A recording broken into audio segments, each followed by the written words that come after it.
Should we be worried about Clemson football after the devastating loss they did over the weekend to Georgia, 34-3?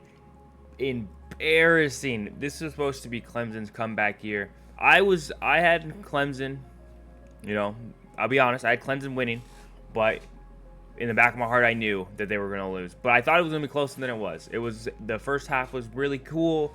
The second half was not. 6-0 at the half. That's good defense on Clemson's part, holding the 2 field goals. And the offense was struggling the entire game. Georgia was in control. Some people call it swagger. I just call it straight domination. But we're not here to talk about the game. We're here to talk about the future of Clemson. What do we see for Clemson? Do they have a path forward to the college football playoffs with this devastating loss? And they have a tough road ahead as well. Not the toughest road in the ACC, but it's still tough, especially for Clemson coming off that pish-posh season last year at 9-4. So what happens in the college football landscape for the playoffs? It's the first 12 teams, essentially the first 12 teams in, 4 Power 4 conference champions, 1 group of 5 team, one with the best record, and then the following, whatever the next highest ranking teams are there.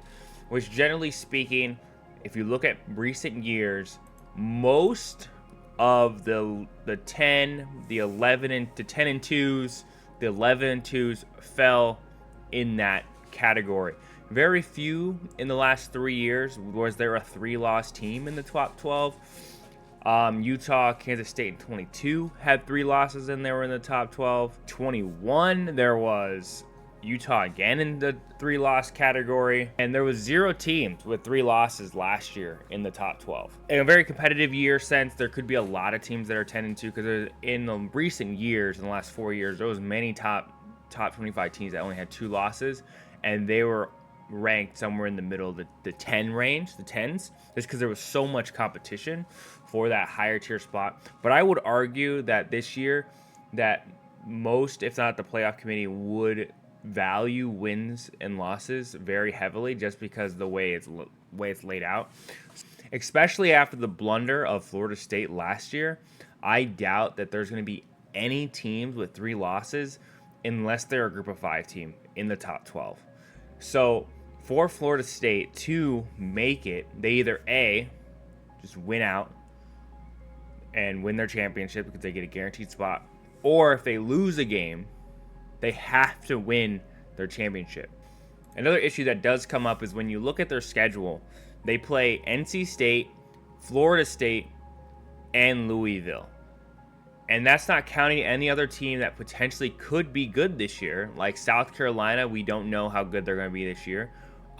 Pittsburgh has good years too. But they don't play Miami, which is really good for them. Potentially they play Miami in the ACC championship game if they win out from this point, or only 1 loss, kind of the tiebreaker situation. But with NC State, Florida State, potentially Pittsburgh, South Carolina, and Miami to finish the season, then they have to win these games. Like if they lose 10-2 coming at the end of the season, and they don't get in their ACC title game, there could be a strong argument, depending on how good the rest of the teams are, that they don't make it. And Dabo Swinney cannot afford to lose another round where they don't make the playoffs, especially with an expanded playoffs. One could argue that, the top 4 playoffs is really hard. It's hard to get there. You pretty much essentially have to be undefeated or 1 loss with a conference championship. And as we saw last year, undefeated didn't guarantee you a spot at Florida State. So one could make the argument to the boosters and everyone that, we're just having a down year, and then those other years we made it, we just lost in key games, or we just barely didn't squeeze in.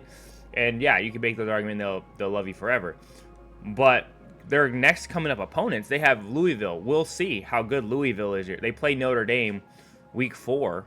If Louisville comes out and beats Notre Dame at week 4, that'd be an amazing season. Like if Louisville goes crazy like they did last year, where they had pretty much undefeated for a long time, because Louisville plays Notre Dame, Miami, then they play Clemson. SMU is supposed to have some talent, but this beg to differ. We don't really know. They play Florida State.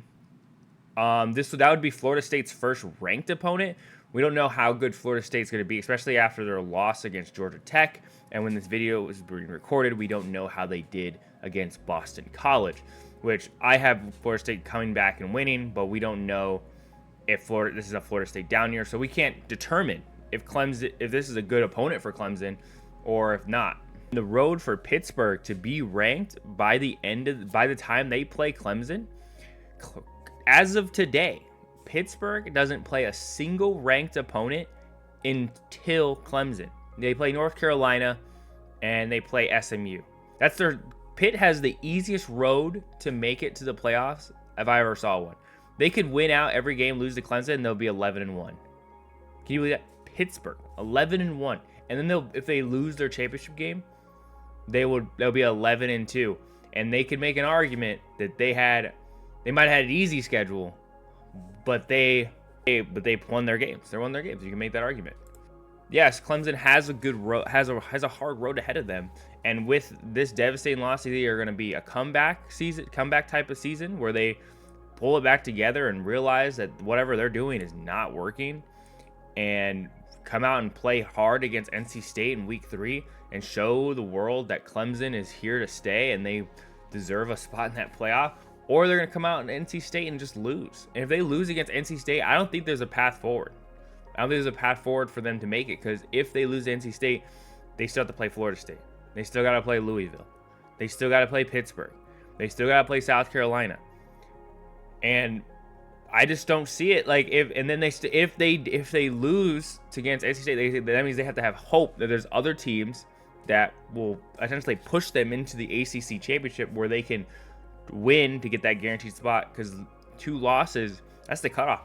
That's essentially the cutoff this year, and you can't afford it. Like if you're a 2-loss team at 12, you're not in, because Group of 5 gets the guaranteed spot, and the Group of 5s don't really get that high of a ranking unless they play good opponents.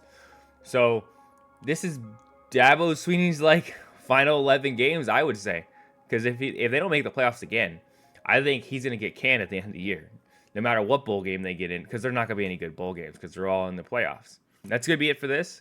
Please tune in. If you like this kind of content, please like and subscribe. Please comment your opinions on the game, the team, and we're going to try to continue doing these type of videos where we talk about different teams and their opportunities ahead and see where the path forward to make the college football playoffs. That's going to be it for this video. Peace.